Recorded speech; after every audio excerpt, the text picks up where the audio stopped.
ജീവകാരുണ്യ പ്രവർത്തനത്തിൻ്റെ ഭാഗമായിട്ടുള്ള അന്നം പുണ്യം പദ്ധതിയുടെ 581-ാം ഘട്ടം 26/8/24 തിങ്കളാഴ്ച ഉച്ചയ്ക്ക് 1 മണിക്ക് സ്നേഹതീരം ഉതിരക്കുഴി മിതിർമല വെച്ച് നടത്തുന്നതാണ്. അന്നം സ്പോൺസർ ചെയ്യുന്നത് വെഞ്ഞാറുമൂട് വലിയ കട്ടക്കാലി കല്ലുവിള വീട്ടിൽ ബാലൻ ആശാരി അവരുടെ 1ാം ചരമവാർഷികം പ്രമാണിച്ച്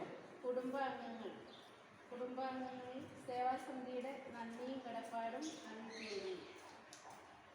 അപ്പം നമുക്ക് ആ കുടുംബാംഗങ്ങൾക്ക് വേണ്ടി നമുക്കിന്ന് അന്നം സ്പോൺസർ ചെയ്തവർക്ക് വേണ്ടിയിട്ട് നമുക്ക് പ്രാർത്ഥിക്കാം. ജീവന്റെയും മരണത്തിൻ്റെയും നാഥനായ